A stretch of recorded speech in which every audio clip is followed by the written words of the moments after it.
Ассаламу алейкум, урматтуу көрөрмандар. Норуз майрамына арналган көкбүрүү боюнча турнир ошентип жыйынтыкталды. Финалдык оюнда ынтымак 5-0 эсебинде Сарыөзөндү утуп алды. Алдыда бул беттеште орун алган бардык салымдарды сиздердин назарыңыздарга салабыз. 12-мүнөттө Өмүрбек Эсен уулу ортодон жекеме-жекеде улакты көтөрүп чыгып, Нуржан Мелисбек уулуна өткөрүп берди. Нуржан ынтымакка жаңы келген падыша аргымагы менен чоң ылдамдык менен атаандаштын тайгазанына жакындап келип, Переходи на О.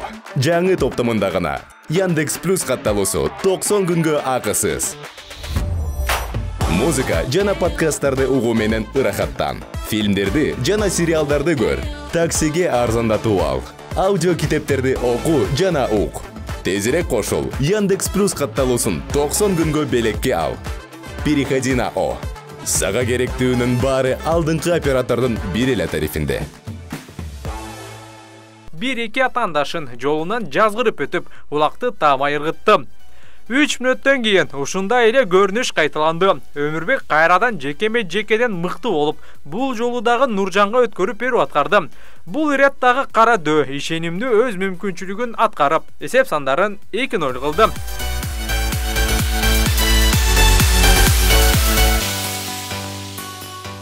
Экинчи таймдын башында, тактап айтканда 41-секундада Өмүрбек Эсен уулу стартка ташталган улакты алып, герб аргымагы менен дароо чоң ылдамдыкты кошуп, улак менен кошо тайгазанга кирип, эсеп сандарын 3-0 кылды. Экинчи таймдын 7-мүнөтүндө Өмүрбек Эсен уулу жекеме-жекеден ийгиликтүү болуп чыгып, бул жолу аватар менен өзү чабуулга чыгып, экинчи салымын салды. Ошентип экинчи тайм 4-0 эсебинде аяктады. Акыркы 20 мүнөттүктө көрөрмандар бир гана салымды көрүштү. Өмүрбек кайрадан жекеме-жекеден улакты алып, Нуржанга өткөрдү. Нуржан өз учурунда падыша менен чоң ылдамдыкта атаандаш тарапка кирип келип, атаандашынын башынан ашыра улакты ыргытып жиберди. Эсеп 5-0. Муну менен ынтымак Норус турнирин 8-чи ирет тутуп жатат. Таластын командасы 2017 жылдан бери Норус турниринде утула элек.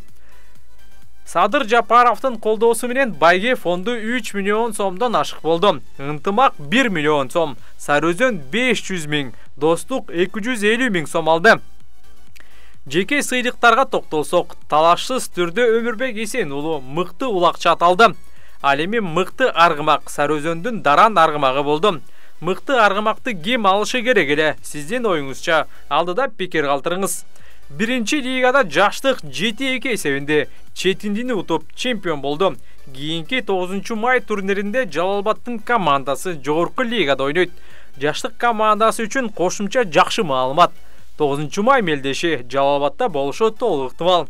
Биринчи лигада мыкты оюнчу наамын Арген Абдуллаев алды. Биринчи лигада Арген Абдуллаев мыкты улакчы наамын татыктуу алдыбы? Же болбосо өнүктөшү Эшмурат Эшмуратов алышы керек беле? Пикир калтырыңыздар. Анткени Эшмурат Эшмуратов финалда 5 салым салгандыгын айтып өтөлү.